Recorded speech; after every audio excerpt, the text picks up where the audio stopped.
Now we get to a religion that is newly controversial, at least as of the last 7 years or so, and of course I'm referring to Islam.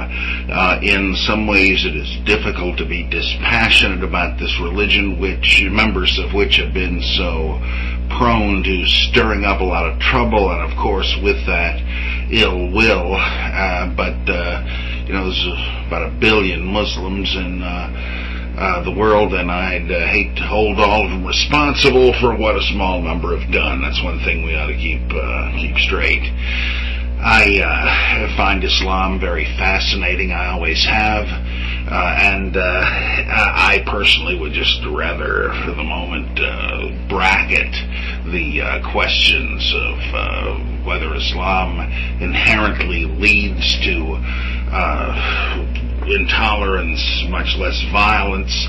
I think that kind of thing is impossible to answer anyway, because it brings up logocentric, that is, essentialist questions about historical and doctrinal phenomena that cannot be answered. To speak of what is the essence of Islam or Christianity or whatever is already to enter a minefield conceptually, because what is the essence of a religion? Is it your favorite part of it, your favorite kind of it? I don't know how to answer that one.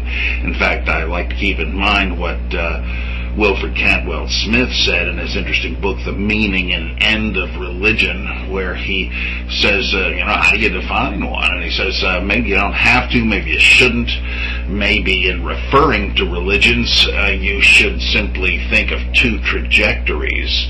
That is, the people that actually profess it on the one hand, the demographic reality of it, and on the other, the cumulative tradition, all the things that have been believed and practiced, the whole history of the thing, all the factions, all the viewpoints.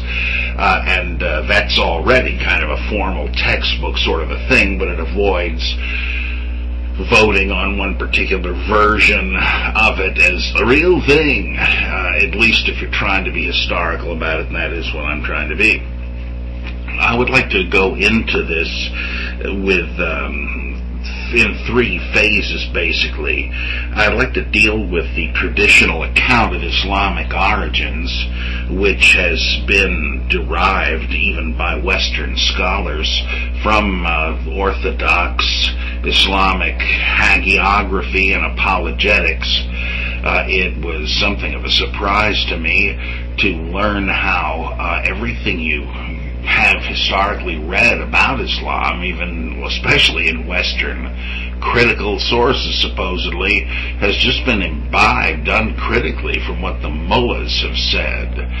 Even all the great German scholars of Islam, not Muslims themselves, Noldika and all these guys, they simply accepted the Orthodox account of how Islam developed. They kind of tried to embellish it and elaborate it, look for some more facts, but they just took it all at face value. I know when I first studied Islam, I read books and heard lectures by non-Muslims in which they said things like, with Islam, we have the only one of the major religions to emerge and clearly in the full light of day. There's no mystery about how it started, etc.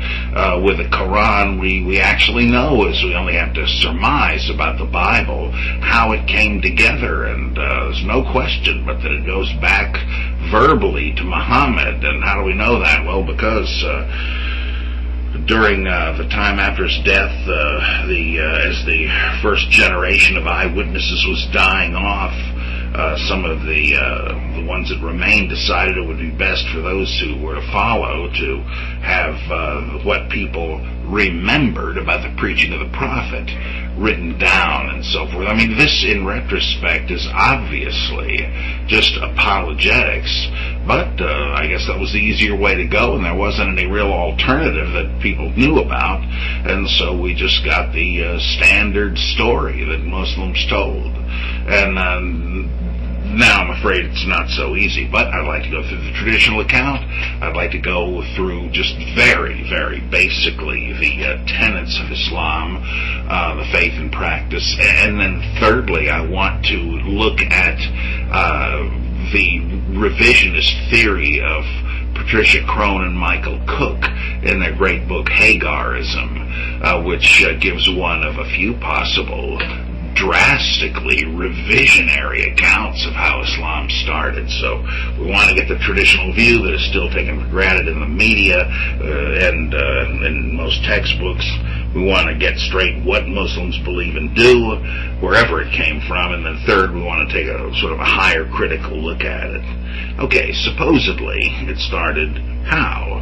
Well, with the birth of the Prophet Muhammad in 569 AD or CE to a respected family belonging to the clan in Mecca of the Quraysh. Sometimes that's spelled Quraish, but if you see anything approaching that, it's probably the same thing. So they belong to the Quraysh clan, the respected leaders of Mecca. Already, we're told, a center of trade and a holy city. Caravans passed there. There was a yearly pilgrimage of all the Arab tribes because there were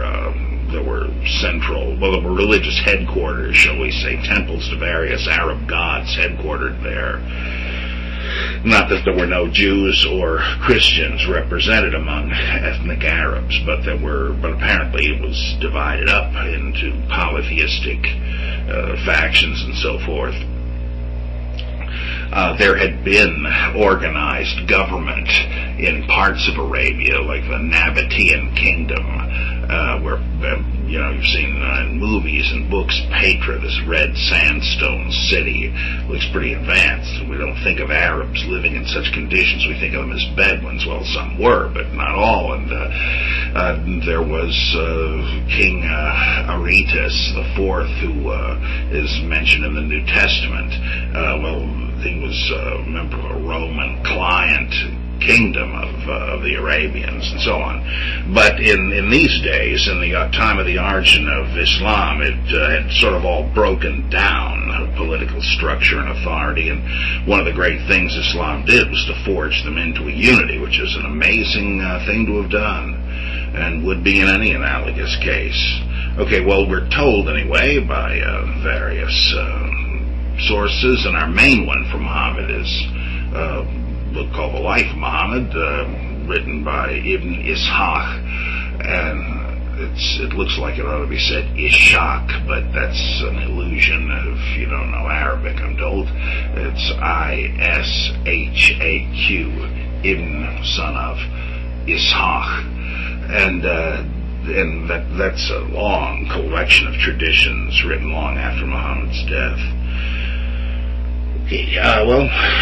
By age 6, Muhammad was orphaned and then adopted quickly by his grandfather. But only 2 years later, his grandfather died, and Muhammad went to live with his uncle. Now, what about that name? There's interesting scholarship about the name Muhammad. It means the illustrious one, as does another version of it, Ahmad. We're going to see a lot of words beginning with the prefix mu. That is just a personalizing prefix. The one who is so-and-so. So Ahmad means illustrious one, but Muhammad is just an extra step, personalizing an individual, the one who is illustrious. And this sounds like a title, and some people are going to argue that it is. And that what we're reading is far from what actually happened. I'll defer that, but of course it could be a name. It sure is now, right? I mean, names usually mean some kind of auspicious, positive thing, so, a person could be named this. It doesn't have to be a title. And today it's the most common male name in the world. We find it in languages all over the place represented as Mohammed, Muhammad, which is probably the closest to the Arabic, Muammar, Mahomet, etc., etc. There's a lot of different dialectical ways to pronounce it, but I think Muhammad is the closest. I like the ring of that. I love that name. So, this is his grandfather's name, in case you're keeping track, was Abd al-Muttalib. Abd meaning same thing as Ebed in the Old Testament, servant or worshipper. Abd al-Muttalib was Muhammad's grandfather, and according to the story, he had a dream in which a tree grew out of his back. Its branches touch the sky. They stretch out east and west, and a light 7 times brighter than the sun shines from it. Well, heck of a dream. So he takes it to a soothsayer and says, what does it mean, Doc? And the soothsayer, or kahin as they used to be called, K-A-H-I-N in English letters, same thing as Kohen or priest in the Old Testament. They were soothsayers too. The kahin explains that this means a descendant of his, the tree imagery, right, family tree, growing out of his spine. I think that is just a great image. The one is a kind of a tree, and so is the other. His descendant will become a world ruler and a prophet of mankind. This might remind you, as it does me, of the oracle that told King Suddhodana that his son, Prince Siddhartha, would become either a world ruler or a prophet. Well, here it's both. It tells you something about Islam as opposed to Buddhism. Well, according to the story, while his mother was pregnant with him, she experienced no discomfort, just like in Christian stories, the Virgin Mary gives birth painlessly to Jesus. And she hears a heavenly voice that tells her son will be a ruler and prophet of his people. Very similar to what the angel Gabriel tells Mary in the Gospel of Luke. And again, the angel tells her what to name him. And call him Ahmad. Again, everybody understood that to mean Muhammad. Same thing. Equivalent. Bob and Robert. Chuck and Charles. At his birth, a great light shines across the whole world, and a star rises to announce his birth.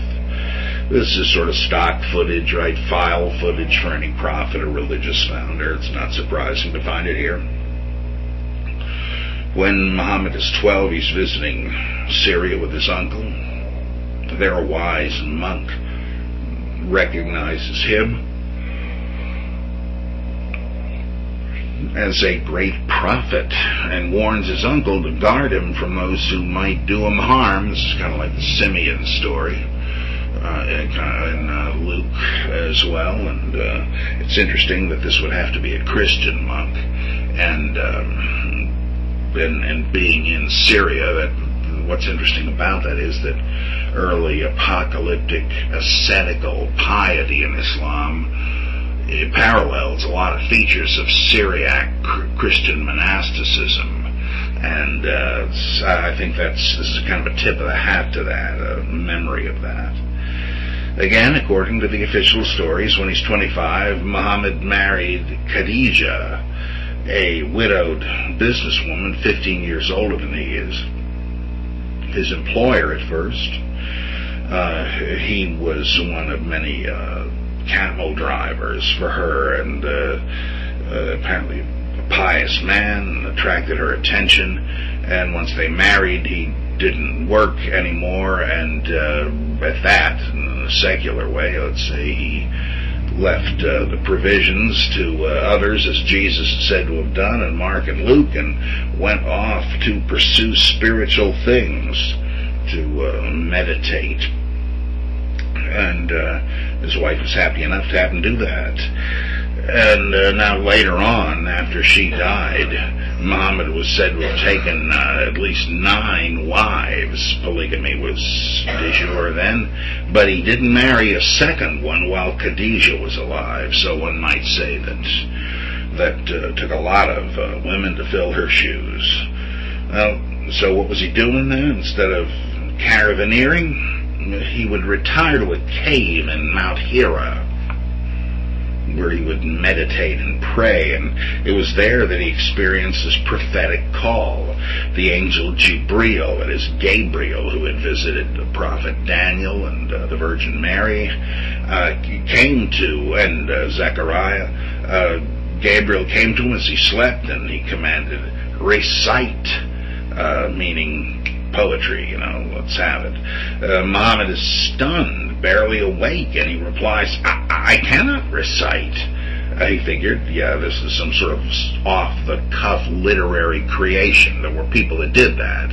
The soothsaying kahins, they would utter rhyming oracles, and just like people do rap lyrics today, just right off the top of their heads, and he was unskilled at that. He'd never done that, so he said, I cannot recite, meaning recite poetry, not, sometimes the word means repeat a text or a rhyme or something, but here it means compose, utter poetry. I can't.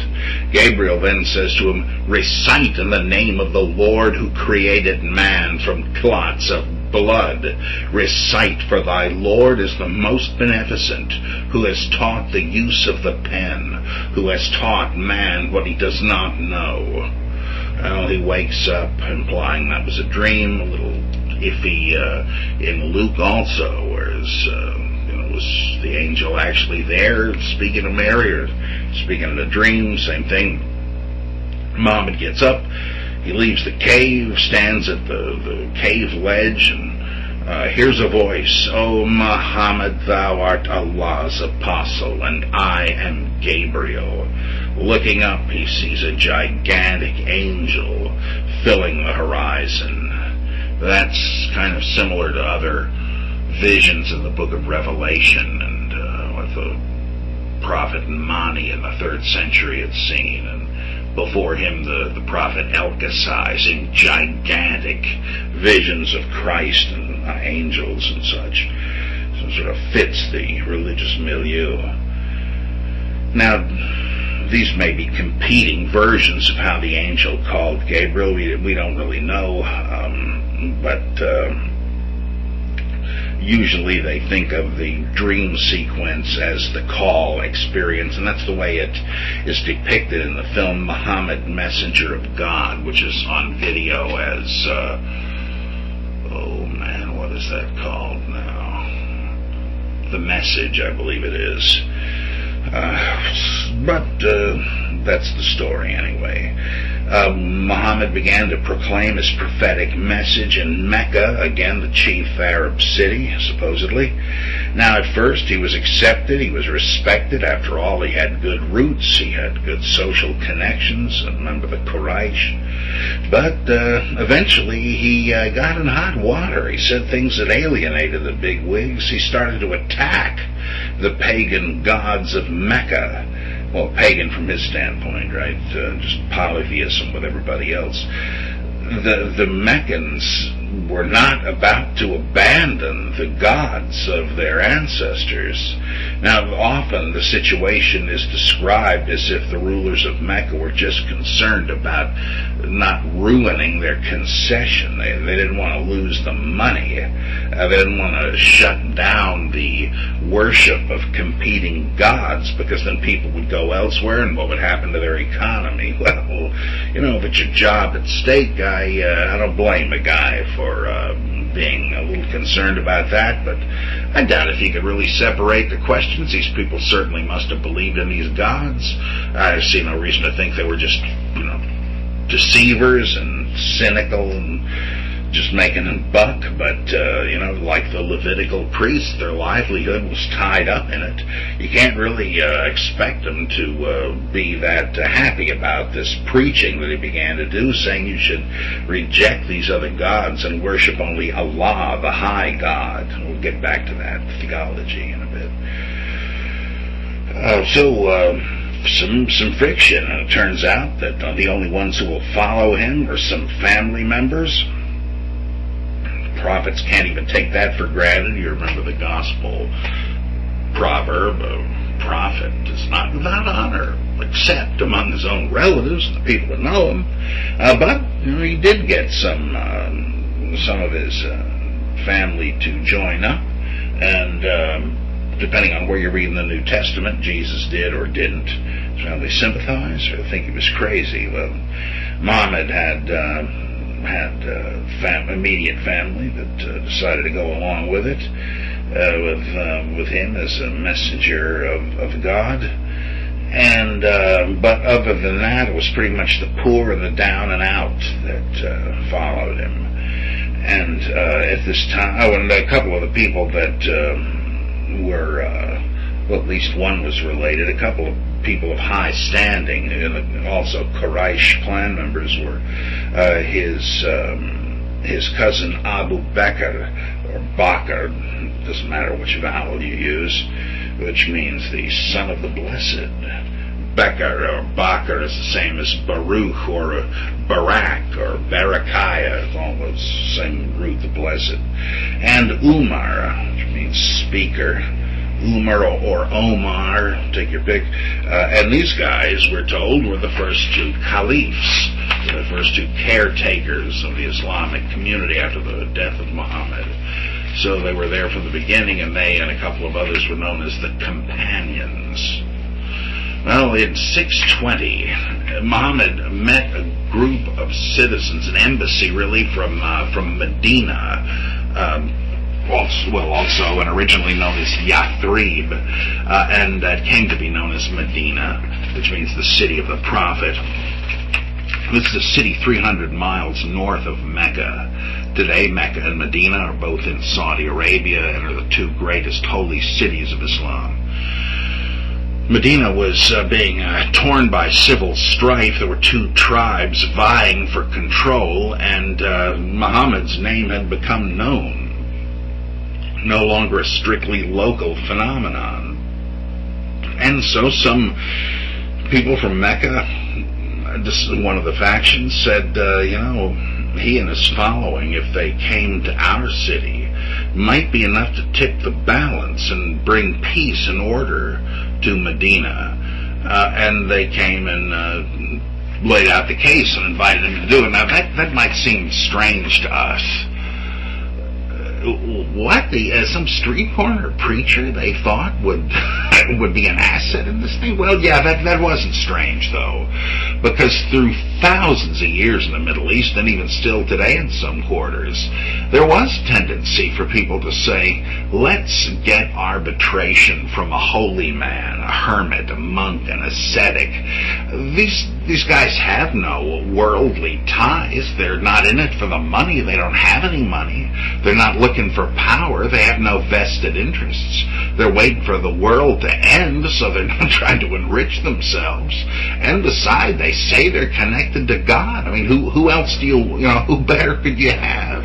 It's like when this guy approaches Jesus in Luke's Gospel and says, Master, can you tell my brother here to divide the inheritance with me? And Jesus says, hey, who made me the executor? And he turns to his disciples and says, I'm not an arbitrator, am I? Interesting, because of course they get that from the book of Exodus, where Moses is trying to stop these two fellow Hebrew workers from having a fight, and one of them says, who made you a prince or judge over us? But the expectation there, the reason so I think the story is not historically authentic, but the thing is, why would they have, the setup has to be plausible for the guy in the crowd to say to Jesus, this wandering holy man, hey, would you tell my brother what? Why would he do that? Well, it made sense because people knew folks resorted to holy men to get a verdict. And so this is kind of the same thing. If they could bring this guy in that was supposed to be a divine spokesman, maybe he'd tip the balance. Well, Muhammad said he would think about it, and a couple of years later, when things really got hot for him, he was being persecuted in Mecca, he just managed to get out, and he said, well, all right, I see the hand of God pointing, it's time to go to Medina. And so he did, and it's just what they were waiting for. He was still in time, and somehow his arrival did solve the problem. He took the helm of the government and made Medina the first Muslim theocracy. And this move this flight from this escape from Mecca to go to Medina is called the Hijra or Hijra, depending on whether you like the Latin version, Hijra, Hegira, or the Arabic Hijjra. I'm sorry, yeah, that's right, Hijra. Take your pick. And the Muslim calendar begins there, not with the birth of Muhammad, but with the beginning of Islamic theocracy, interestingly. And so I'm not going to do it. I don't have an agile enough mathematical mind to do the simple computation of giving you the regular Jewish and Christian dating versus then the Islamic dating, but you ought to know, and you can convert the one to the other by taking our dates and subtracting 622 from them, and you've got the Arabic date. So he goes to Medina in the Hijra, and he begins to consolidate his power in Medina and passes a lot of laws that we read in the Quran. In fact, if you read the Quran, you see that they're not, or the surahs, the individual treatises or revelations, chapters, whatever, do not appear to be arranged chronologically. I mean, we know they're not. Obviously they're not. Somebody, not knowing what the dates were, just arranged them from longest to shortest, which on the whole was the order of the Pauline epistles. There are 114 of them, just like there are 114 sayings in the Gospel of Thomas. I think that's just a coincidence. What we think are the earlier sayings from Mecca are very short and pointed and oracular and poetic, and they're very otherworldly and apocalyptic and ascetical. The world is about to end, don't know when exactly, but you want to be ready for it when it happens, etc. And then the later ones, we think, which come from Medina, are really tough going. They're long and legalistic. It's like jumping from Genesis into Leviticus. It's quite a difference, and for the same sort of reason. Well, he decides that Mecca, too, must embrace Islam.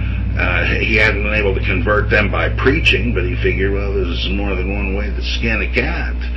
So he attacks, and the first thing he does is to provide a precedent for the hostage takers in Tehran years ago, about 30 years ago now, because he violates international law.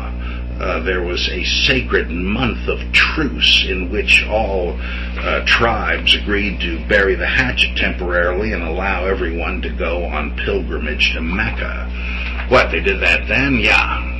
Just as Moses and the Israelites had to go out even from Egypt to perform the feast of the firstlings of the flock before the Exodus had happened. Well, same thing here. The great Muslim practice of the pilgrimage was already going on. There was all these pre-Islamic Arabs who already had this practice that would go and venerate the various gods or whatever in Mecca. It's what kept them in business. And so there was this one sacred month of truth where all the tribes agreed not to attack one another's caravans. Otherwise it was open season, right? But here they agreed, look, I don't want to have to worry about attacks while I'm taking my family to the holy city. I know you don't either. Let's just not take up arms against one another then. And what did Muhammad do? Well, knowing that he had easy pickings, he attacked the Quraysh caravan during the month of truce. Not the kind of thing that's going to make you all that popular, but it's one way to win. And then he had another battle with the Meccans, big battle in Islamic lore, the Battle of the Wells of Badr, B-A-D-R, which was a victory. Wells were really important. See how important they are throughout the Bible. Same thing here, you're dealing with a desert. And so whoever controlled wells would be in a pretty advantageous position. Well, there's a third skirmish, the Battle of Uhud, and the Muslims were beaten then. They then attacked Mecca. No, I'm sorry, the Meccans decided, well, look, I guess we're doing pretty good. Let's put an end to this. And they attacked Medina. The Meccans now attacked Medina, but didn't work. They couldn't breach the walls, couldn't get in. Went home in 630. It was just 8 years after the Hijra. Muhammad set out from Medina with his troops to conquer Mecca, and they were negotiating at one point, and we have a theological dialogue going on. We're told by some Islamic scribes that at one point the Quraysh said, look, we'll go along with you. You'll be the prophetic ruler, and we'll trash most of the gods, but what about this? Couldn't we just keep the three goddesses of Mecca and claim they are the daughters of Allah, which we believe they are anyway? How about that? And that they can intercede to their Father in our behalf? What about that? The story goes, Muhammad said, all right. He got divine guidance, he figured. He said, okay. But then that night, the angel Gabriel said to him in a dream, what are you crazy? Allah? Daughters? You think God has daughters? And he said, whoops, yeah. So he went back and said, sorry, no, there was static on the line there. No, they can't do that. I'm afraid we can't work that out. But they eventually did negotiate their way to peace, and he took over, and he did, however, keep the pilgrimage to the shrine. The shrine was the Kaaba, the great meteor fallen from heaven. There was a similar one up in Ephesus. And according to Gunter Lulling, there's some reason to believe that the Kaaba had been a Christian church for a while. But at any rate, it became the center of piety. It already was. They said, that's not going to change. We'll still do that. And we'll have pilgrimages to it, as we always did. And then finally, 2 years later, the prophet died, 632 CE or AD. And by the time he died, all of the Hejaz, northwest Arabia, had been unified, and the first moves of conquest out from there had been made, which is quite an achievement. Almost dwarfed by what would happen later, but because within a century of the whole thing starting, the Islamic Empire had spread all over the Mediterranean world and the East, so that their empire was greater than the Roman Empire had been at its height. These were guys that couldn't keep a local, constabulary up. They didn't have any real government except individual tribes, and here they built this world empire in about a century. Pretty amazing. Yeah, all right. So much for the life of Muhammad. When he died, there were rumors going around saying that he hadn't died. He'd just been taken to heaven and would come back, etc. But Abu Bakr didn't want to see this kind of thing start. So he leaves the tent of Muhammad and says to the waiting people outside, those who worship Muhammad know this: Muhammad is dead. But those who worship Allah know this: Allah lives. And so he put an end to that, and then he became the first of the caliphs, for a short period of time. Interesting. Okay, that is the official account. As I have intimated already, there is reason to believe that virtually none of that is true. We'll get to the alternative in a moment, but what I'm trying to do now is to give you the kind of stuff you would get in a public college or school. What I've just said is part of the dogma, right? The official version of the story. And before I get behind the scenes to discuss what may really have happened, I want to continue with the official slate of doctrines and practices and so on. what is the presupposition of Islamic monotheism? Islam is certainly the most ruthlessly consistent monotheism. Who is God there? Allah, A-L-L-A-H. That's a contraction. The whole thing is Al-Ilah, A-L, the article, and I-L-L-A-H. It just means the God. Just like when it speaks of Eloah or Eloi, it's God in the, or even Elohim, that's plural. But that's a generic name for divine, mighty beings, which is what Elohim means. And this is just the Arabic. For some reason, when they're transliterated, you have El and you have Al from Hebrew to Arabic, but it's the same thing. And El Shaddai, El Elyon. Well, here it's Al-Ilah. The I, in this case it's I. And Al is the, and Ilah is like Elohim, the God. Well, the religion of the Arabs in Muhammad's time, supposedly now, what they say now, is what we would call polydaemonism. Kind of a fetishism where you believe in various spirits and gods that are confined to different geographical areas. You can spot them because they live in sacred stones, which are usually oddly shaped stones. And they live in springs and trees in an oasis. And so you figure, well, why, as opposed to the general desolation in this place, is there a spring there with some vegetation? Well, it's got to be that God lives there. And so that is what they thought, and the ghosts of various ancestors were there. And, if you were to go to a lucky spring or fountain or rock and touch them, people hoped to get money, power, good luck, etc. There were the three goddesses of Mecca in particular who were very prominent. They're really all different versions of the same thing, just local variations on the theme, but here they've been joined together by different pilgrims. There's Al-Manat, M-A-N-A-T, who's the goddess of fate and fortune. Then there was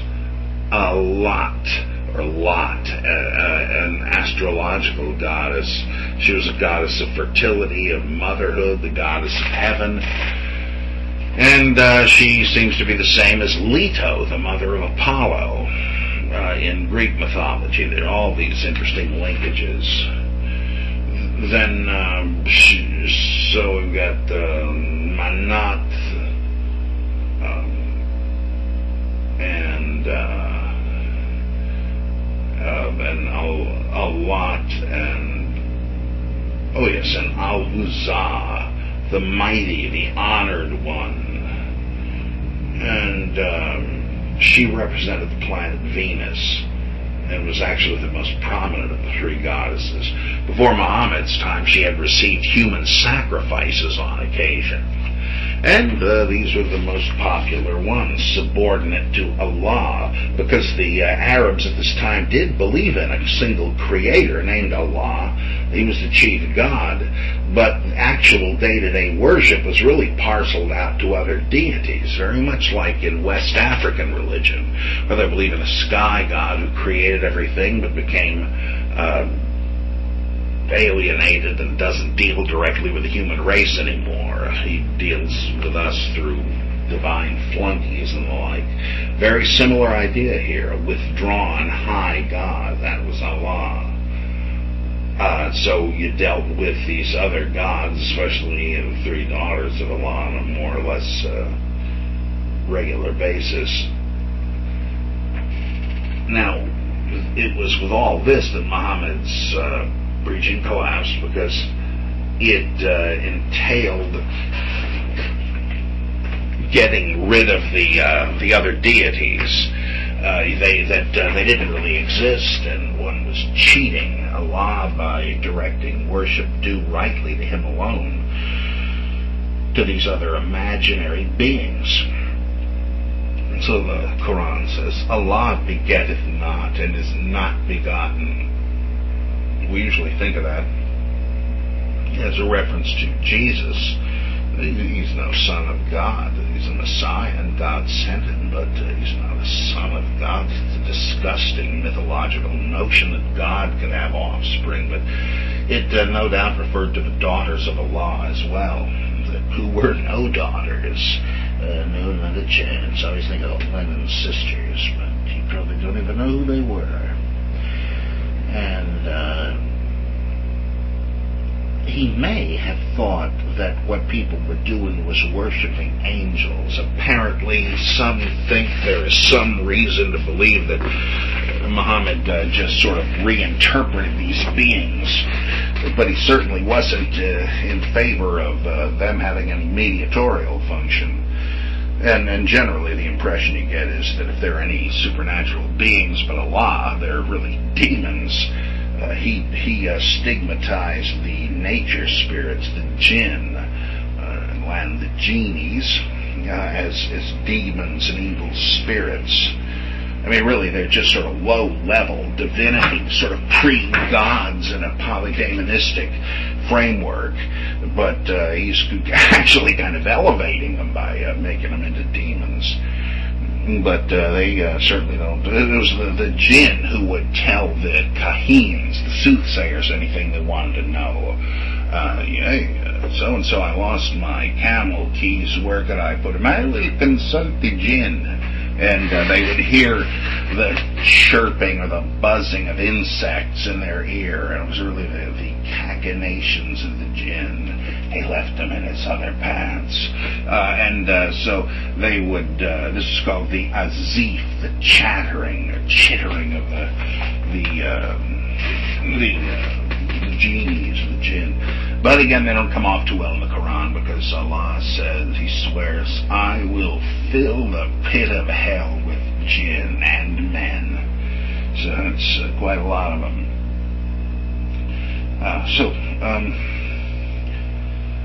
What would Muhammad say? What did he say about the God that was left? Allah, well, above all, he stressed his sovereignty. God is totally unlike human beings, and yet we have to use human qualities to describe him. We speak of God as the compassionate and the merciful, but since God is sovereign, and mercy does sort of have the implication of flexibility and freedom vis-a-vis laws, Islam says that you can't really trust, let's just say you can't hold God responsible even for keeping his own promises, because nothing can bind him. That's an interesting point. Christians and Jews would say, well, wait a minute. Nothing's forcing him to make a promise, but if he makes it, surely he's going to stick by it. But the Muslim would say, with some justification, look, if events are any clue, all manner of things are happening all the time that you wouldn't expect God to be doing. So, who knows?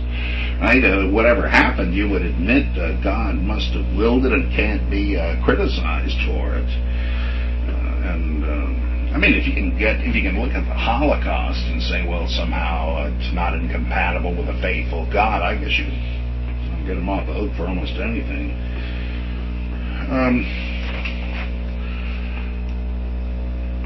The idea of God's sovereignty even accounts for the name of the religion of Islam, which has the same root as shalom. It means peace, submission, friendship to God, in the sense that you have dropped your rebellion against him. You've become like Abraham, who is the prototypical Muslim. Now, I know some people have gotten in trouble with fanatical Islamic mullahs for denying that this is so ridiculous, that Muhammad's parents could have been Muslims. Well, how the heck could they have been when he starts the religion, right? Well, my guess is originally what that meant was that, like Abraham, but they did not yet have the revelation of the Quran, they did know to be servants of Allah, and so that in that sense they were Muslims. Muslims speak of Abraham as a Muslim, but what they mean, of course, is that, yeah, he was already submitted to God. He didn't have all the information we do, but he was already submitted to God. It's kind of like Justin Martyr saying Socrates is a Christian before Christ. He certainly didn't mean Socrates knew about Jesus Christ. No. So you've got to submit to God's will, though technically there's really no way not to. I mean, God is going to have the last laugh if it comes to it. C.S. Lewis once said, I think kind of ridiculously, but he said that God maintains hell so that those who defy him can have a last refuge. Well, if I could have knuckled under to you and gone to heaven, but I'm not doing it. Well, if hell's the last place to get away from God, he's letting you do it. Well, not in Islam. You're frying in hell and raising your fist against Allah. Well, at least I didn't do what you wanted. God's going to say, you fool, this is exactly what I wanted. I had you predestined for that spit above the fires from all eternity. You just can't gainsay the will of God. That brings up the question of predestination, and the Quran certainly seems to teach it. Islam teaches it. Now, of course, that's a kind of behind-the-scenes thing. Nobody factors in predestination when they're deciding whether they want to believe or not. It's kind of like Lewis said, you see an archway, a gate going into heaven that says, whosoever will may come. But then you walk through it and you look at the back of the gate and inscribed there, is chosen from the foundation of the world. Yeah, somehow it's behind the scenes. It's not something you factor in. You're almost like a character in a play.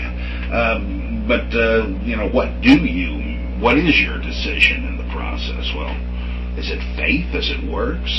It's a combination of both, I suppose, because you can certainly find loads of verses in the Quran suggesting that it is faith that saves, but you can find about an equal amount that say it's good works in addition to faith. I went through and counted them all, and so you find both. I guess you could say, well, you got to have faith. It's a necessary condition, though not a sufficient one. But I understand Roman Catholicism to teach something of the kind. Okay.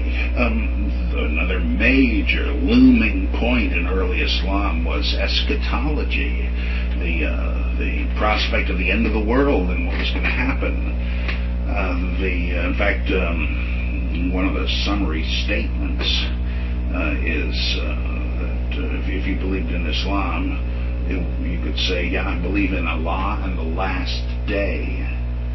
That's interesting. It's not just God in the abstract, but a certain ultimatum that he has issued. It's about time to repent.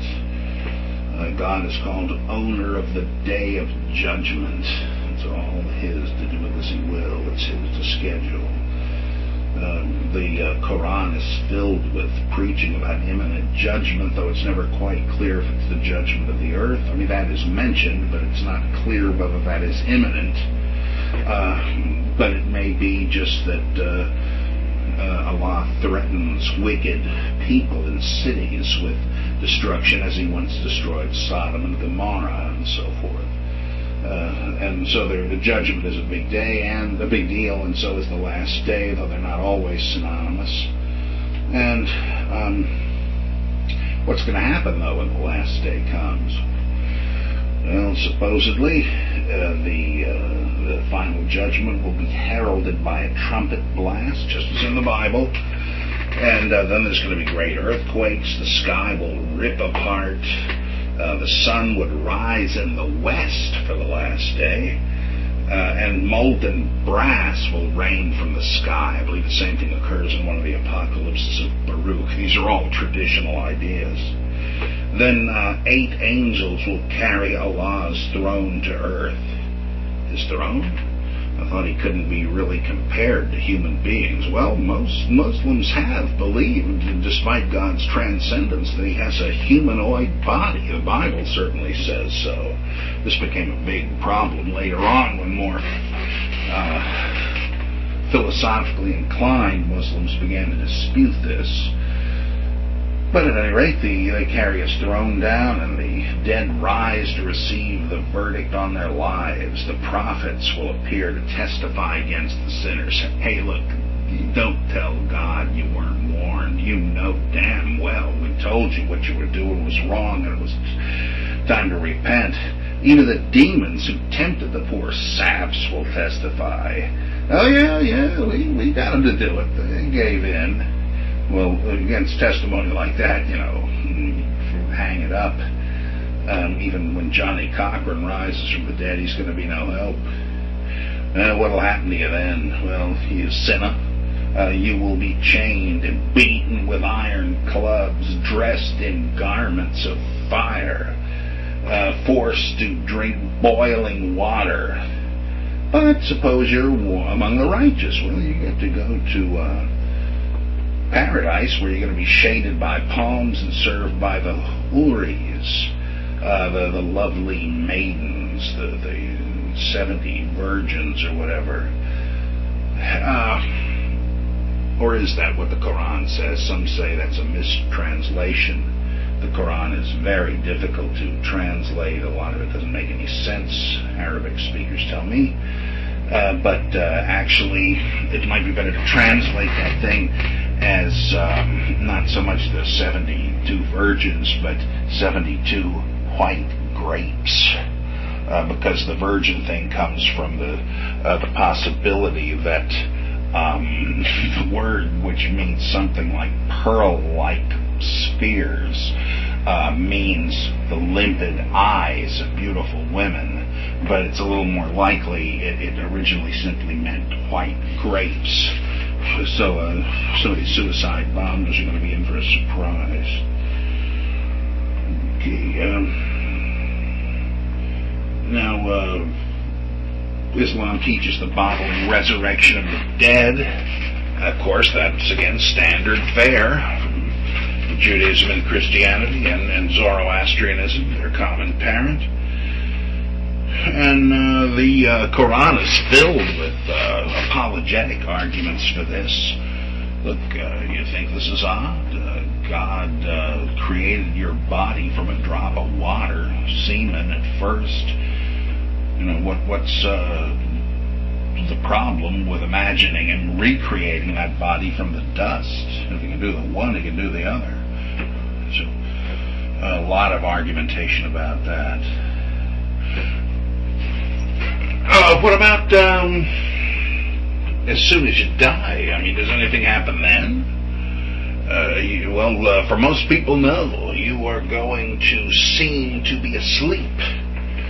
This is a belief held by some Christians today. I believe Seventh-day Adventists believe in this. Some call it the soul sleep doctrine. Others refer to it as mortalism. The idea being that we don't have an immortal soul. That's some kind of an import from Platonism.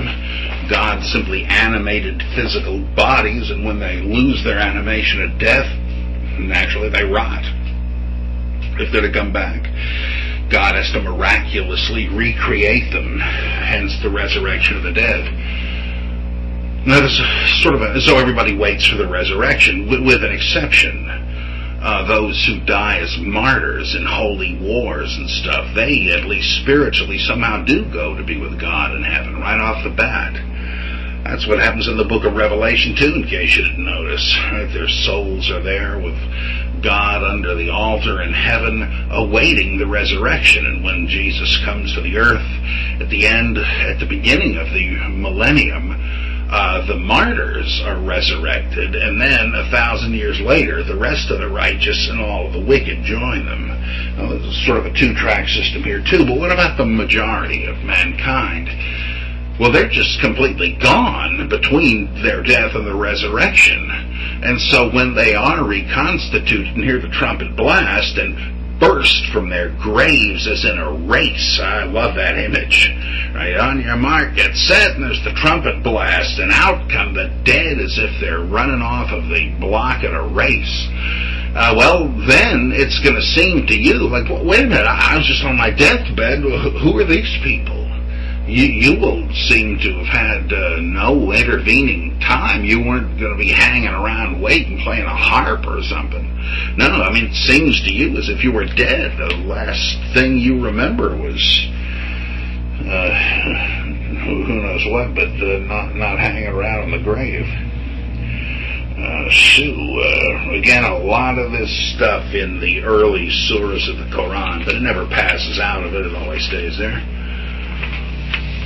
What, pray tell, is the role of Muhammad? Well, I'm about to say he says in the Quran, but that's a can of worms, isn't it?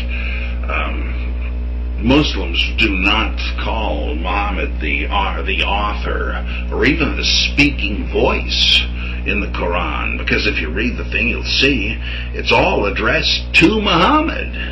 It's not by him. It's Allah speaking through Gabriel to Muhammad. The Quran all throughout says, "Oh Prophet, say so-and-so. Oh Muhammad, say so-and-so," or just say this, say that. So this is pictured, this is delivered in a literary sense as first person from God. So in a sense, it's improper to say Muhammad says simply as a literary thing. Even if you don't believe it's a revelation, of course I do not technically, right? You could say it comes from the subconscious. That's always a possibility. But in any case, it's like the difference between the author and the narrator. Even if Muhammad is the ultimate author of it, he's not the narrator. It is God who speaks in this work. Even if there's no God, right? Get me straight here. God is the speaker as a character in the implicit narrative.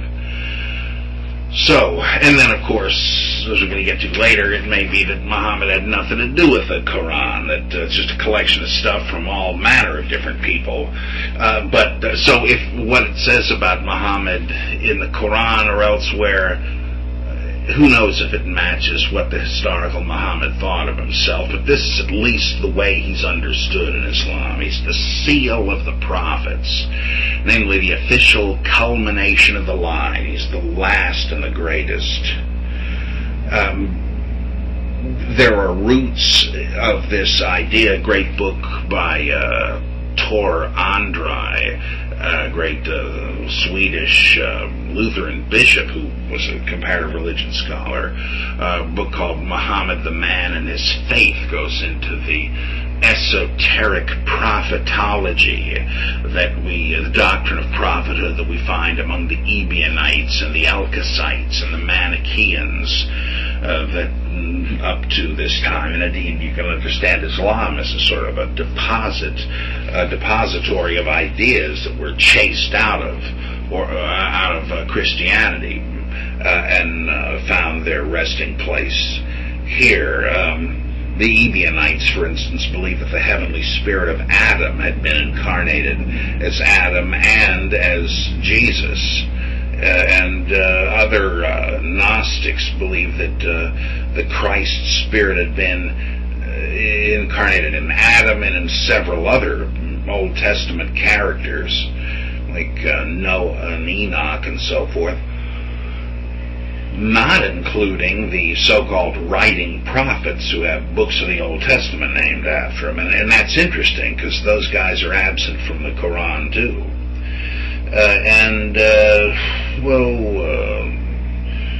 Alkasai was told by a giant angel in a vision that Christ had been incarnated many times, and the latest of these was in Alkasai himself. Mani had a vision of an angel that told him the same spirit who had appeared in Adam, Seth, Noah, Abraham, Jesus, the Buddha, and Zoroaster was now incarnated in him. So Muhammad is not supposed to be the latest incarnation of anything, but he is the latest in a series of prophets latest one to hold the office. Though, in Islamic piety, the common people do go further than their theology rightly would let them. And they do say that the spirit of Muhammad existed before the creation and that it was incarnated and so forth. People just go wild with the adoration of their founder, right?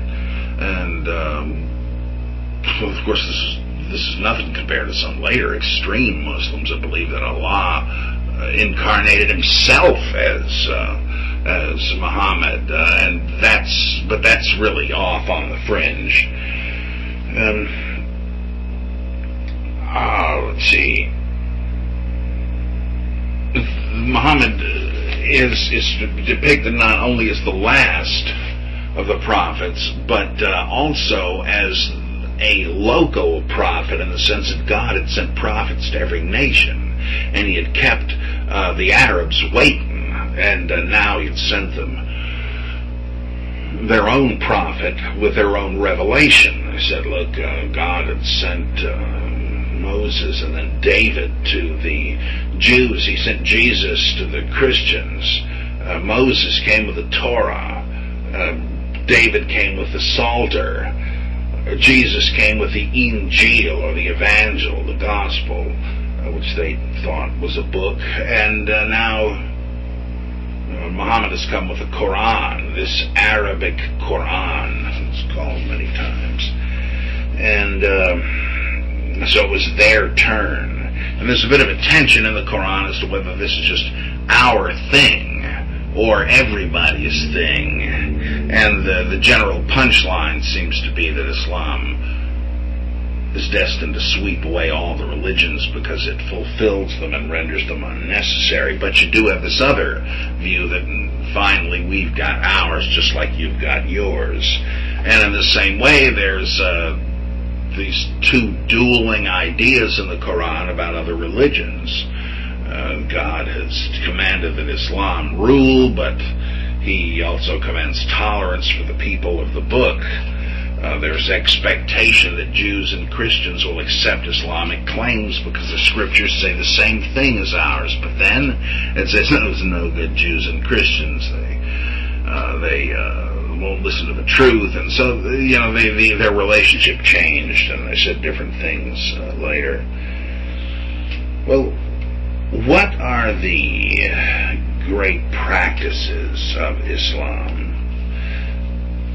There are 5 of them. One is the creed, the formula that you say to become a Muslim. You need only recite this creed, believing it, to become a Muslim. Don't need to be baptized, catechized, anything else. And what is it? Well, the Arabic for, there is no God but Allah, and Muhammad is the apostle of Allah. That really, as with all Arabic, there's this fluid, liquid beauty to the sound of this. There is no Allah but Allah, and Muhammad is the Rasul Allah. He is the apostle of Allah. So that is the Shahada, or creed. Shahadah, the Shahada, the creed. That's the first pillar of Islam. The phrase, the pillars of Islam, means a couple of things. Originally it referred to the family members of the Prophet, just like in the early Christian church, the so-called brethren of the Lord, or the desposunoi, or the heirs, were supposedly blood relatives of Jesus, the vanished Messiah, and his earthly stand-ins. And that's what it means in early Islam too, the family, Ali and Fatima and so forth. But it comes to mean the major practices, the Shahada being the first, second being prayer. As I'm sure you know, there are 5 designated times for prayer in Islam. I believe the Pharisees in Judaism had 3, but these guys have 5. When you get up in the morning, noon, mid-afternoon, just after sundown, and when you go to bed again. All right, those are the big five, and you need to bow down toward Mecca wherever you are, whatever you're doing. I mean, you don't want to make a spectacle of yourself, but if you're somewhere, you don't skip prayer because people are going to look funny at you. I remember being in a hotel in Washington, D.C. many years ago and going out to get a Coke out of the machine, and right by the Coke machine there was this guy kneeling down, and I knew at once, well, he's a faithful Muslim and he doesn't give a damn what I or anybody else think about it. He's doing what he's supposed to do. And I was always impressed by that. And so you're supposed to do that. Now, originally, Muhammad had designated Jerusalem as the Qibla, the direction in which one should face for prayer. But when Jews generally rejected Islam, he changed it to Mecca. What do they do on Friday, the Muslim Sabbath? Well, originally it was simply a day of prayer, not necessarily a day of rest. I guess they didn't spend the whole day at prayer, but it was not a day in which you couldn't work. That was a later development, where to make sure everybody had plenty of time to pray. The Islamic government said, all right, no work on Friday.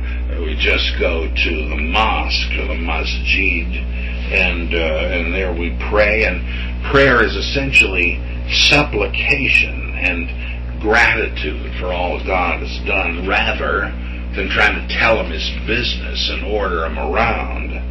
In fact, usually instead of infidel, unbeliever, what they call non-Muslims is ingrates. I like that, right? That these people are living on God's largesse, and they just pretend that it was coming out of their own ears. No, they owe everything to God, or as Deuteronomy says, don't go telling yourself, my own hand has gotten me this. Oh, no, the same idea. You ingrate. Well, speaking of gratitude and bounty, the third of the pillars is almsgiving, or zakat. Muhammad directed that middle and upper class people must give 2.5% of their holdings, not just their income, every year. This is to be distributed among the poor. Then don't worry, Allah will take care of you. It's like you're investing this money. You're lending to Allah, and He'll see that you're repaid. The fourth pillar is the pilgrimage to the fourth, I don't suppose it really matters the number, but I have here the fourth one is Ramadan, observance of the holy month of fasting. This is when you commemorate Muhammad's prophetic call and the Hijra, both of which are said to have occurred during this month, though not the same year. But that's two good reasons to commemorate it. Apparently it was already the month of truth for the month of truce for the pre-Islamic Arabs. And indeed that's when the pilgrimage occurs too. Now, these people fast for a month? Well, yes and no. I mean, they eat moderately after the sun has gone down. And sometimes non-Muslims, when they hear that, start snickering. Oh, well, I thought you were telling me they really fast. And look, you're talking about a desert area. And I suggest to you, not eating all day until the sun goes down is no easy thing to do, especially for a whole stinking month. Now, and again, you can drink water. They don't want you keeling over dead. But this is quite an accomplishment, and so needless to say, it's something to celebrate when the holy month is over. Then the fifth pillar is pilgrimage. Try saying that one 5 times fast, or 5 times a day. Once during any Muslim's life, he or she must make the pilgrimage to Mecca if possible. If you can't, all right, you can't. But if you can, you should. And no thanks, I think I'd rather go to the Riviera this year. No, if you can, you should. In fact, it is there's any way you can pay for some other poor schlemiel to go who couldn't otherwise, ooh, that's good. That's really a good work. And when you get there, what are you going to do? Well, there's a lot of pre-Islamic religious elements, some are kind of superstitious, but what would a religious pilgrimage be without some superstitious stunts, right? There's one place where you find a pile of rocks, supposedly that's where you pelt the devil and stone him to death, so you pick up one and pitch it in there. Sounds kind of fun to me. Stoning Satan. And you go take a walk in the great crowd around the Kaaba, the meteorite that is concealed from sight in a huge cube structure with great black drapes coming down from a frame. It's kind of like a 4-poster bed with drapes on it. And then there's the well of Zemzem that you drink out of. And again, these things are old rites added on to Islam. Now, some folks speak of a 6th pillar of Islam, jihad. That if it is necessary to fight in defense of Islam or to advance it, well, you're able-bodied, well, you got to do it. Get that draft card.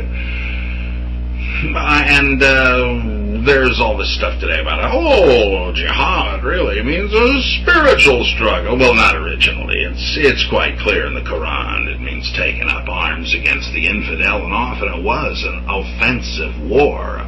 Allah wants everybody to be ruled by Islam.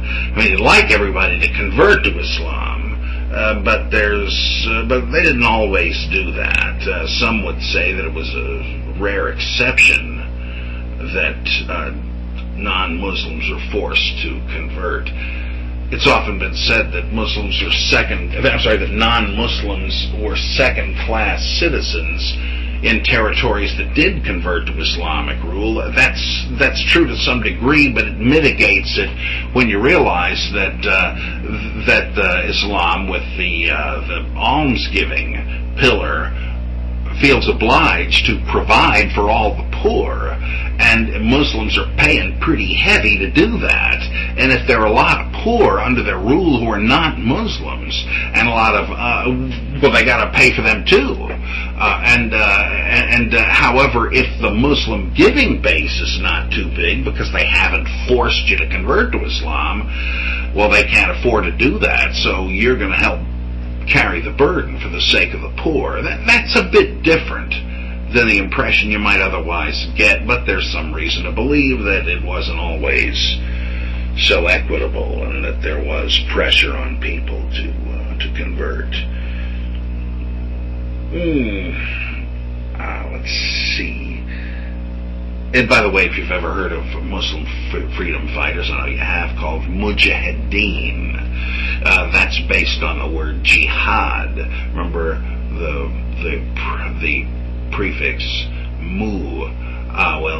Those who, or he who, mujahideen, those engaged in jihad. Right?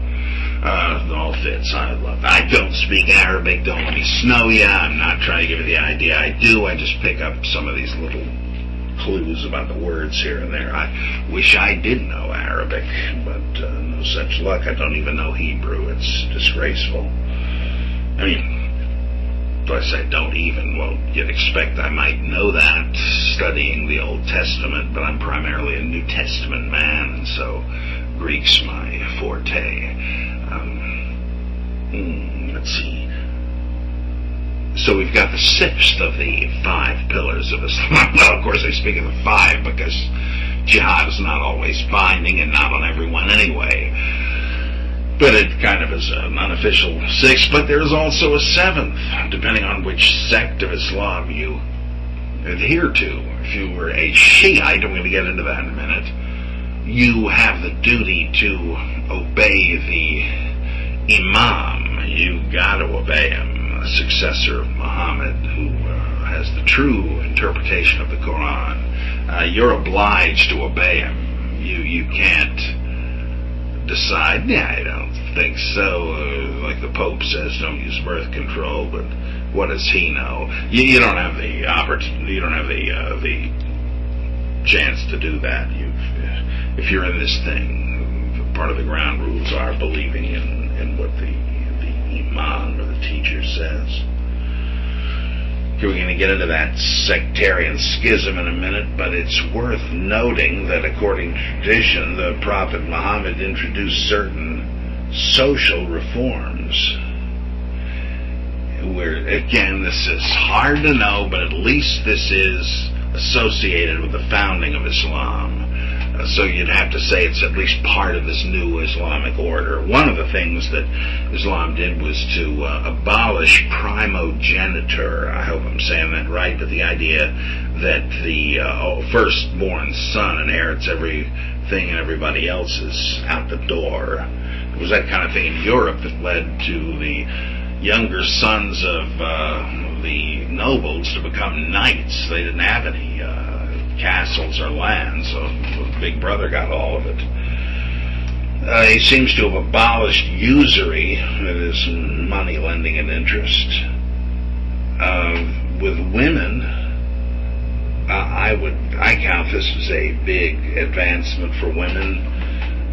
Islam abolished female infanticide, which was big business back then, just as it was in the supposedly civilized cultures of Greece and Rome. What? Another girl? Toss her out with the garbage. Of course, that's making a big comeback in our sick and decadent society.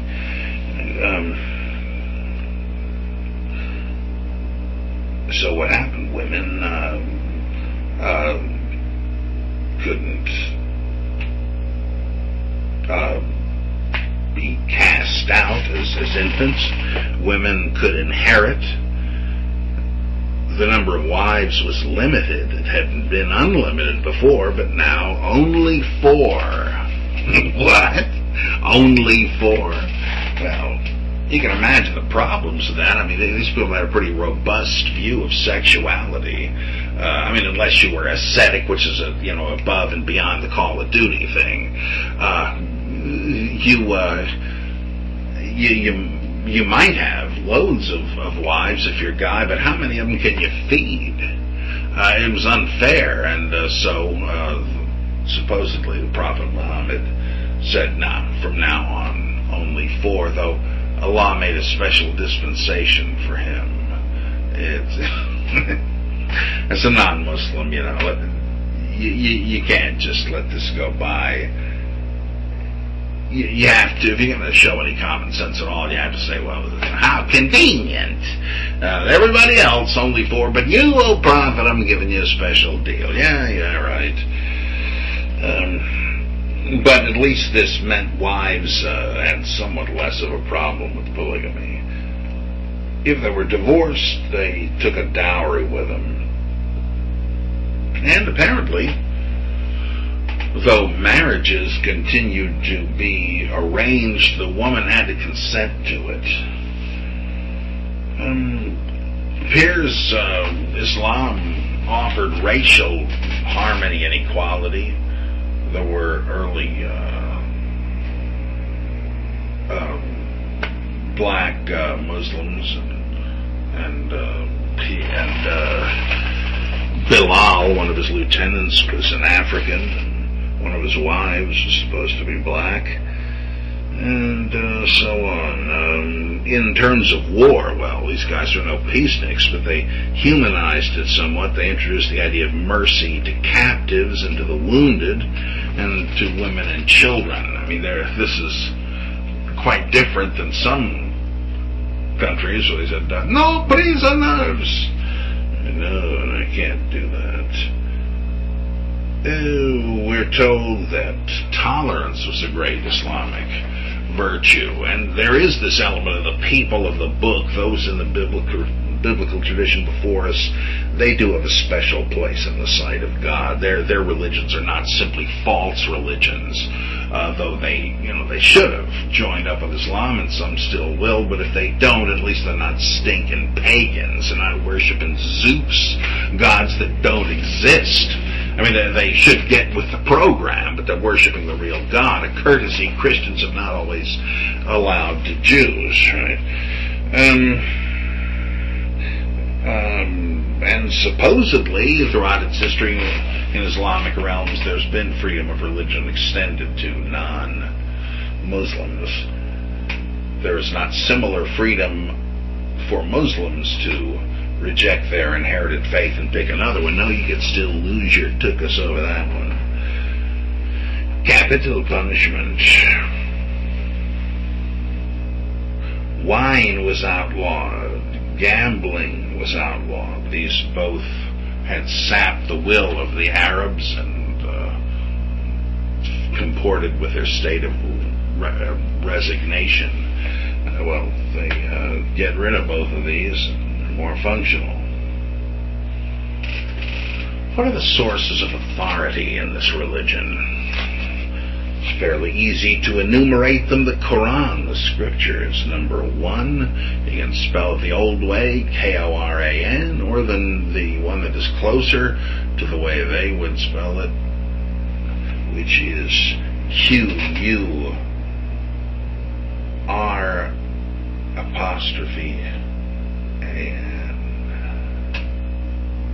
And this means the recitation, the lectionary, the book of readings, because these are the sermons, supposedly, the revelations given to the prophet to pass on, and they are in verse, even if it is labored and ponderous in the legal sections. But this is supposed to be the direct revelations to the prophet Muhammad.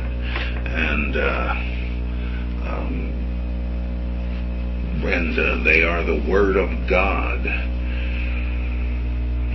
It is believed by Muslims that it was all dictated by the angel Gabriel to Muhammad from the heavenly prototype called the Mother of the Book. And this goes way, way back into ancient Babylon, where the king would go into the temple of Marduk on New Year's Day when he was newly re-enthroned and would supposedly ascend to heaven and get a vision of the tablets of destiny that showed what would happen in the next year, a heavenly book to which he was privy. Same sort of an idea.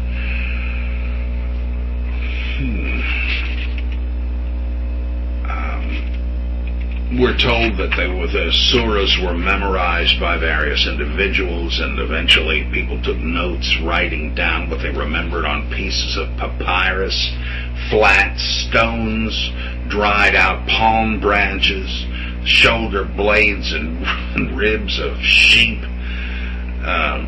scraps of leather, wooden tablets, etc. And there is a story that Abu Bakr decided already to have a collection of the Quran, and Zayd ibn Thabit did round up a lot of this material in 633, about a year after Muhammad's death. 17 years later, another collection was made, a fuller one, and an official uniform edition was sent out over the empire. And the caliphate, we're going to call it. And so there was an interesting element too, an interesting wrinkle. The texts weren't all quite the same. That's why they needed to standardize. When people would have debates and both sides would win and lose because they had different readings and their competing copies. And supposedly Uthman, the third caliph, decided to recall all the copies, have his scribes make a standardized edition, burn the borrowed ones, and replace them with the new standard ones. So everybody's working out of the same playbook. The Quran claims to be inerrant and infallible, and yet there is also a doctrine of abrogation, whereby a later surah can negate an earlier one. In one surah it says, Allah abrogates the interjections of Satan and confirms his own revelations. Well, that's the origin of the satanic verses, the three goddesses of Mecca. Muhammad was willing to allow them to be worshipped as the daughters of Allah, and put that in the Quran, and then the angel Gabriel said, no, you've been conned, you've been deceived, so he took it out. Sometimes things had just changed, and God's will had changed on some matter, and so he would abrogate something in the past, just like the New Testament abrogates a lot of the Old Testament. Muslims believe that the Quran is the last piece of revelation, that it agrees with the Old and New Testaments, but goes beyond them. If you doubt what we have revealed to you, ask those who have read the Scriptures before you. Well, of course, they didn't agree, and so what was the apologists' reaction to that? They said, well, they would agree if they were reading the real text, but to win a debate, these sneaky Christians have falsified their own Scripture. Well, we know that's not the case. We've actually got copies of the New Testament that are older than the whole Islamic religion, but that's a kind of a typical move. But the Quran is the inerrant, infallible Scripture. But just as in Catholicism, you've got not only book but tradition. There is the Sunnah, S-U-N-N-A, which is, you might say, tradition with a capital T, and collectively, that is a norm. All right, it's not explicit in Scripture, but here's what tradition said. Now, where do they get this tradition? Well, this might be speaking of the same source of authority, but under a different rubric. The Hadith are the source of the Sunnah. The Hadith are just stories of the Prophet and reports of his sayings that were eventually gathered up by the tens of thousands. And some early Muslim savants will realize this is way too much. The Prophet cannot possibly have said all of this. So they weeded him out. They came up with a criterion of authenticity, much as the Jesus Seminar does, and they wound up cutting out a huge amount, but keeping a huge amount. Right, who better, right? Is there a particularly Muslim way to comb my hair? I wouldn't bet on it, except that if Muhammad always did it a certain way, well, maybe I should too. Now, here's a guy that if anybody knew it, if God had a favorite way, he'd have known it, so whatever he did, that's what we ought to do. There are also holy men, the so-called the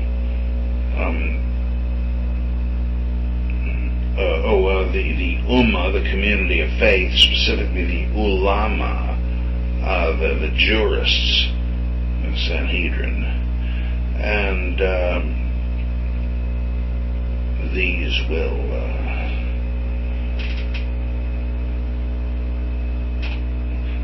let's see, their consensus will together determine how to apply the Quran and the Sunnah. Politically, they adopted the caliphate, system of political successors to Muhammad, and they all had to be devout Muslims, but they weren't serving as religious leaders or advisors. Others did that, but these guys certainly had to be early believers. And so the first one was Abu Bakr, though he really died before they crowned him with this. He didn't know about such a rule. Umar, early one, Uthman, and Ali, who was the Prophet's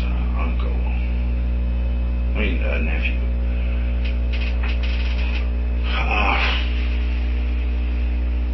He will govern on the advice of the ulema and so on. And the Shiites, we're going to get into in a second, they had a rather different view of the matter. Okay, now those Shiites, where did they come from? The word Shiite is nothing special, just means partisan. The partisans of Ali, the nephew and son-in-law of the Prophet Muhammad. Let me put it this way first. There were many who thought that Ali should have become the first caliph, but others had other ideas and other candidates in mind, and the other ones were all companions of the Prophet. They were all holy men, and so they chose Abu Bakr. He was an old man, he didn't last long, and they chose Umar, and then Uthman, and then finally they figured, Ali, younger man, he was certainly close to the Prophet, and he got his turn, but not for long, alas, because he was almost immediately overthrown in a terrible war in which he was killed and his two sons, Hussein and Hassan. And that is why, by the way, these names are all very, very common in Muslim circles. And technically they're venerated by all Muslims, but especially by the emerging Shiite faction. The sufferings and apparent tortures that Hussein endured before his death are understood somehow as atoning, like those of Jesus in Christianity, and even greater. And so he's really a cult figure. Also, some Muslim theologians claim that Hussein was the incarnate Logos. It's amazing the degree of adoration these characters succeed to. Now, there were a couple of different reasons people had wanted Ali to be the caliph. Some just said he had great personal holiness. Others said, well, no doubt he does, but he's the flesh and blood of the Prophet. Had the same sort of succession dispute in the case of Joseph Smith, and there's something like it in the New Testament, right? Who's going to be the head of the church? One of the companions like Peter, or a blood relative like James? Same sort of stuff. Well, they were driven from power. And that was the beginning of the Umayyad Caliphate. And what about the partisans of Ali? Well, they didn't go quietly. They formed their own Islamic community along different lines. In fact, they may have maintained earlier traditions as to what a caliph was. It had become simply, as I said, a political caretaker to the Islamic ummah or community. But there's some reason to believe that originally it meant something like a prophetic link with God, something like a Mahdi or a Bab, that is a gate to God. But eventually it became just sort of a secular office that is manned by a pious man, but not making religious decisions so much as political ones, leaving the religious decisions to the ulema, which same word as the mullahs, the scribes and theologians and jurists. Eventually there were 4 different idioms of Islamic legal interpretation or jurisprudence that survive today. So they're the ones that make the doctrinal and practical decisions in terms of religion, but the caliphs ruled the mundane affairs of the empire. Well, Ali's descendants were out of that, but they became a different chain of imams, or inspired teachers. It was believed that the bright spirit of Muhammad that had existed with God before Muhammad was born on earth rested upon these men one after the other, and that they alone had the ability, because they had the inspiration, to give a true interpretation of the Quran, because the true interpretation was an esoteric one. So, who were these men? Well, they were descendants of Muhammad through Ali, and they began to have succession disputes. It was believed that one reigned at a time, and when he died, a son would take over, but you know that's not always a simple matter. I don't know how much in detail I had to get here, but let's say that succession disputes resulted in at least 3 different Shiite sects that are still with us today. The predominant Shiite group, the one predominant in Iraq and Iran, is the Twelver sect, which ends with the 12th Imam. And the belief was that, well, all these guys had to go into hiding. I mean, they were always persecuted. They were subversives. And the Imam would issue his edicts from seclusion. I'd be crazy not to. And he had a sort of a press secretary. Somebody that was with him would show up on designated occasions and say, well, the Imam says this, and if somebody had a question for him, this guy would take it back, and such a person would be called the Bab. Not like me, B-O-B, but rather the gate, B-A-B. You remember from Genesis, the Tower of Babel was the Tower of Bab-El, the gate of God, and because that's where you'd go to contact the gods. Well, the Bab, the gate to the hidden Imam, and as they all were hidden on earth. And so in effect, he was the face of the Imam for the people. And then when they died, the new Imam would come about, and of course he'd go into hiding. And what happened was that the last one didn't have any kids, and the one called Muhammad al-Mahdi, Imam of the Rightly Guided, and so they concluded that the line couldn't simply have stopped. God wouldn't lead the community of the Shiites without a word from him. And so they had the idea, well, he must have been occulted, secreted away, hidden somewhere, and with a supernaturally prolonged lifespan. From what I've read, usually it's believed that God hid him on earth somewhere, though I could swear I've also heard it said that he's in heaven somewhere awaiting a comeback, but that doesn't really matter. He's not available. And after all these centuries, he is alive, and they expect that he will return. And they refer to him by a couple of titles. The Mahdi, the rightly guided one. I believe his name was actually Muhammad ibn something al-Askari al-Mahdi. And he will return. He's also called the Qaim. He who shall arise, and he's going to return with Jesus in tow at the second coming. He's obviously a kind of secondary Islamic Messiah, and when they come, Jesus will destroy Dajjat, the Antichrist, and lead prayers in the Kaaba, and a golden age of Shiite orthodoxy will begin, led by the Mahdi. This is the figure for whose appearance the folks that lead the Islamic Republic of Iran are seeking to prepare the way. And who knows what they'll do to help open that door. And of course the Babs were continued on because they could get to the ear of the hidden Imam and give instruction in his name, and so they became important.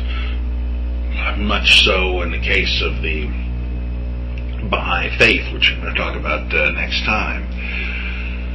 And so that was the mainstream Shiite community, and it remains so, but there were others. There was the Ismailis, or Seveners. And who were they? Well, you see, there was a split when Ismail died, the sixth Imam, and the question was, wait a minute.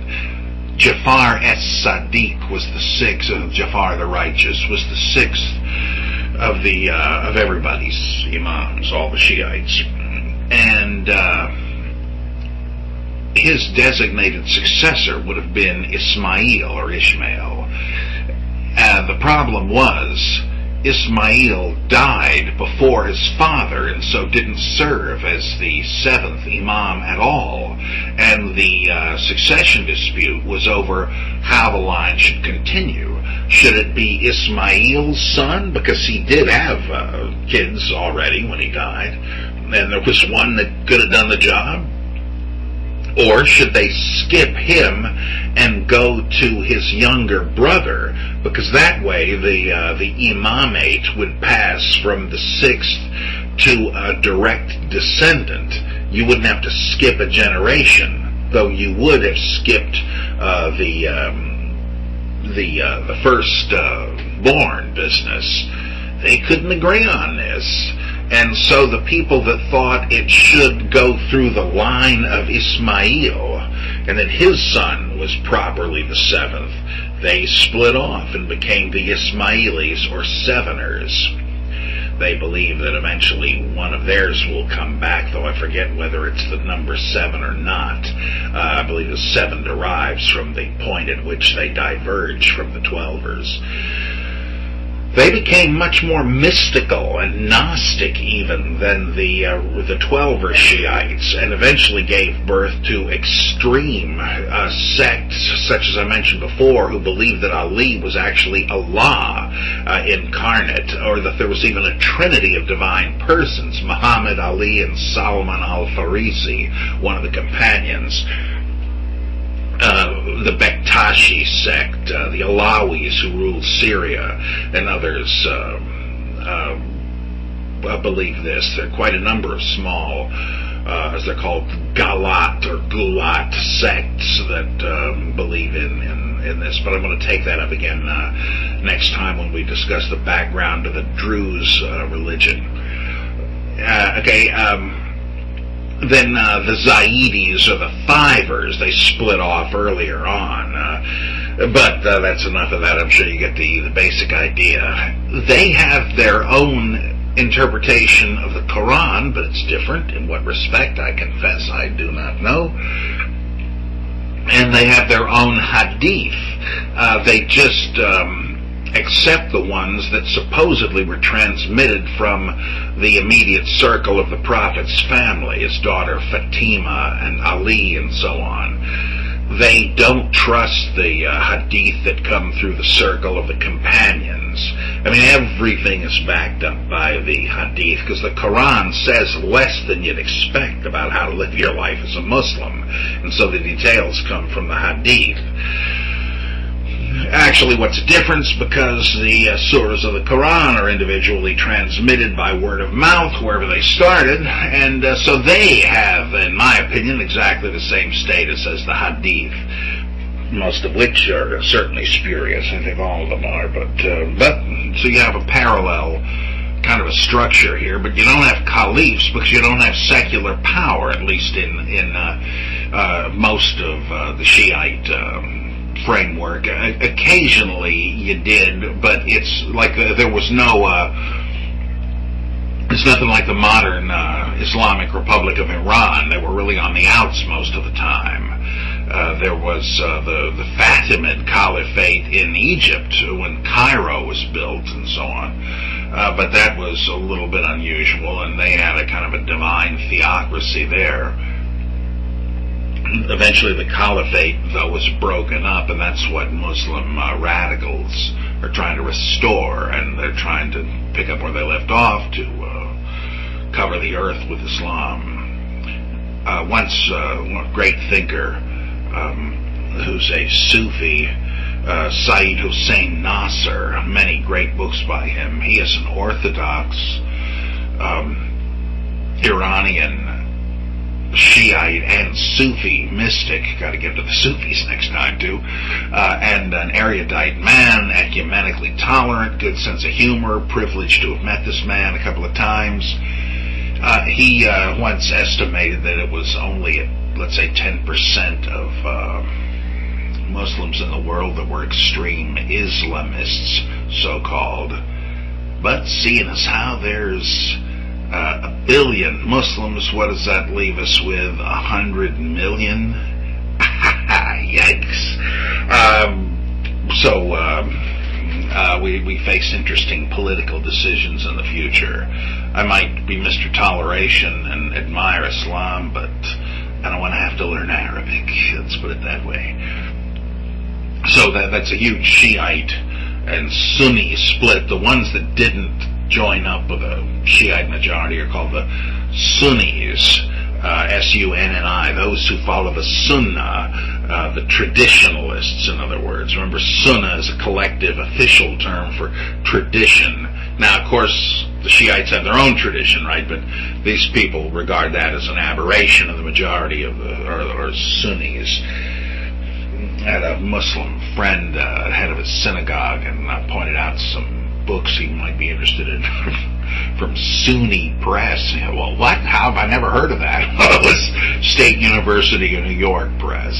Not Sunni, but a great guy. So we have the great split with a split authority structure as well. And the Muslim eschatology. Now, what we've got to zero in on here in the time remaining is a couple of items. I don't know if I can squeeze them in. We may have a slightly longer session this time. One has to do with Islamic belief about Jesus. Jesus is quite important in Islam. Let's summarize what Muslims do and do not believe about Jesus. It may seem like an odd kind of a one from column A, one from column B approach if you're a Christian. But as we'll see, there's a good historical reason for that. I remember hearing a seminary lecture where the topic was the virgin birth, and someone who wanted to grow up to be a missionary for Christianity among the Muslims said, well, how do you explain the virgin birth to a Muslim? As if that was a problem. This guy didn't seem to know that Muslims believe in the virginal conception of Jesus. So what's the deal? Well, they say Jesus was the Messiah of Israel. No problem calling him the Christ, right? Your Jewish friends who may have a high estimate of Jesus think he's of course, all Jews used to think Jesus was the Antichrist. That's easy to see why they would, given the terrible way Christians have treated Jews. But, many today say, Jesus doesn't seem so bad. Jewish prophet. But the Muslims would go a lot further than that. Jesus was the Messiah of Israel. Call him Jesus Christ if you want, that's fine. The Messiah of Israel. Though, in terms of his traditional messianic function, they've kind of just restricted that to the end of the age. He is going to come back and destroy Dajjat, the Antichrist, but, in terms of his function now, he really served as a prophet to Israel in his day, more than messianic deliverer, but he will justify the title. You can say that, or you can say they redefined the title Messiah just to refer to prophecy. Well, the sense it makes to me is that they've simply deferred it because they don't expect other prophets to come back. They don't expect Muhammad to come back and destroy the Antichrist. So he is a Messiah of Israel, but with a kind of a future reference. That's very much like the early Christians thought, we think. They believed he was the virgin-born son of Mary and not Joseph. There are two Quranic versions of the Annunciation to Mary and all that stuff. The virgin birth sounds very much like Luke. The Bible had not yet been translated into Arabic, so they just had oral tradition. It's quite interesting to see it reflected in the Quran. Jesus, despite the virgin birth, is not the Son of God. Though the Quran may reflect different stages of Islamic belief or different options that different Muslims held, because one passage does speak of him as Allah's word cast into the womb of Mary. But now that would imply maybe some kind of pre-existence, but Then again, it might be a sort of Arian Christology. What happened to all the Arians in Christianity? Well, most of them became Muslims. Let's sort of explain why that would be. Because Jesus is not the Son of God, nor is he God incarnate. The Sufis refer to him as the Spirit of God, but it's hard to know whether that implies some sort of divine incarnation. It might, because they may have gotten a lot of their sayings of Jesus, and they have over 100 of them, from Syriac Christian monks, who knows, but actually to call somebody Spirit of God in an ascetic context may simply mean that they've triumphed over the flesh and the spirit. It's a kind of an odd usage, but it would make sense. So even that Spirit of God may not imply that high Christology, but he's not the Son of God. That would be some sort of paganism that would imply Jesus as some kind of demigod, and can't compromise monotheism that way. And certainly not God incarnate. The Quran explicitly condemns those who say that Allah is the Messiah. The ultimate blasphemy is shirk, the ascription of partners to Allah. I just love the idiom of the Quran, the partners of Allah, the idea that there are other gods. It's just an owner of the day of judgment, like he's got it in his back pocket. It's really great. The more you read the Quran, the less impressed you will be by the unbelievable redundancy of it, and the more the poetic quality will strike you, even in English translation. It's certainly well worth reading. Why don't you just do a surah a day and just swallow hard in the beginning when you got real long ones to read? You should read the Quran, and definitely, especially the way things are today, here in 2008. Well, what about the cross? What cross is that? Jesus did not die on the cross. He wasn't even crucified. I mean, there is a group called the Ahmadiyya that I'm going to have to deal with next time, that believe Jesus was crucified but survived. But that is not the original and orthodox Islamic belief, which is rather that shortly before Jesus would have been betrayed, he was taken up into heaven, and another was crucified in his place. And the various stories about how that might have happened, as well as who was on the cross: Pontius Pilate, Judas Iscariot, Sergius, a Roman spy, Satan. Who knows? The Quran just says those who thought they killed Jesus were mistaken. It was a simulacrum, that is a likeness, not the real thing.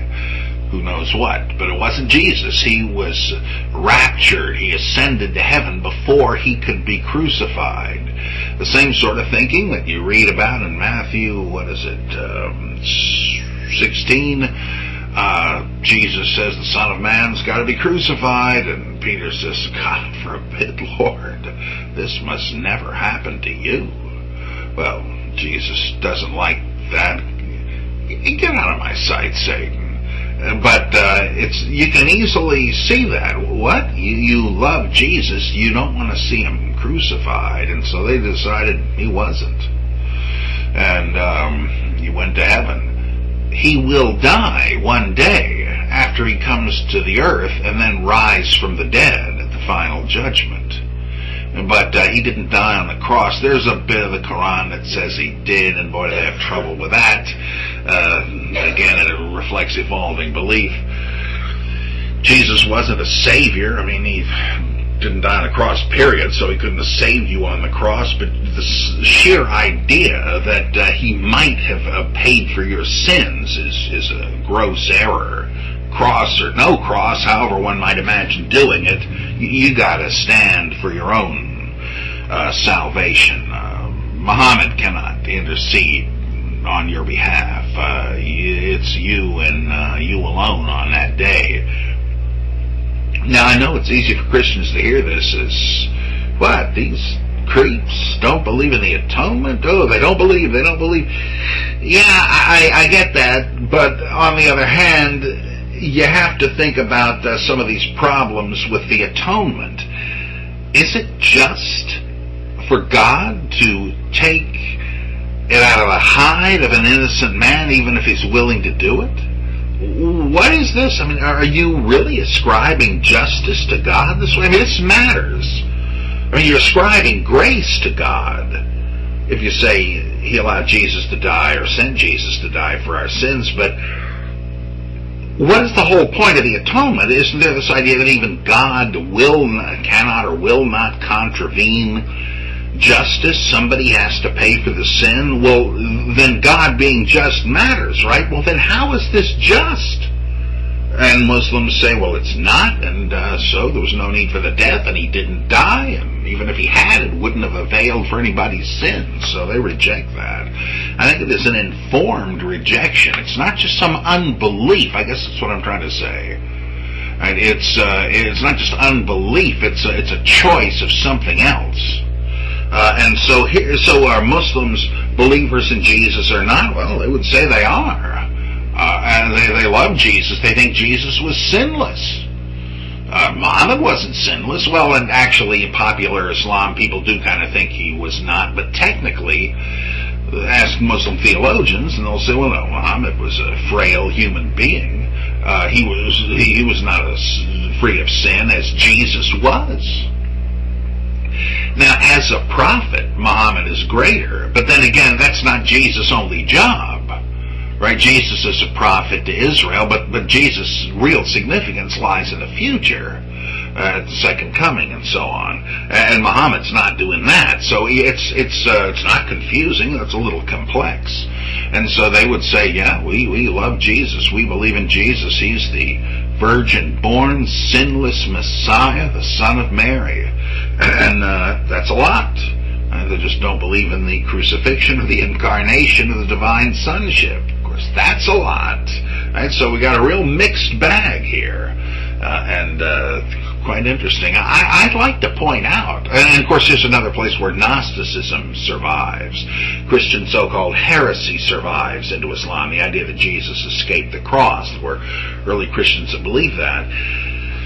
There aren't any Christians anymore, but it survived in Islam. And I know this proves nothing, but I've noticed that naturally the temptation for any Christian of any kind is to at first take for granted the truth of his or her faith because everybody around them believes in it, right? And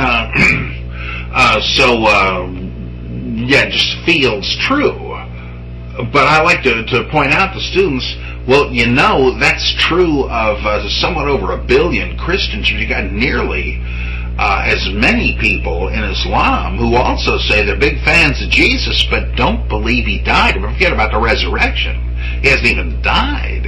Now, if a nose count means anything for establishing truth, you got to take that into account. Of course, it doesn't, right? I mean, 2 million Mustang owners can be wrong. But it's just that if you feel like, well, I know the truth, everybody says Jesus died and rose from the dead. Hey, it's not quite true. You go to another part of the world and you start talking about the death and resurrection of Jesus, suddenly you're the odd man out. Well, anyway, so how did Islam begin? What do we think happened there? Is it the way traditional Muslim scholars have said? Well, I'm afraid we're going to have to wait till next time to get to that. That's complicated enough. I can't just tack it on to the end. So next time I hope we will spend maybe a third of the time on the Crone and Cook theory, and then that we can look at the Sufis, the Baha'is, the Druze, and the Ahmadiyya. Just saying that makes me think we're probably not going to be able to squeeze it in, but we will try. So we can get it done before the Mahdi comes. See you then.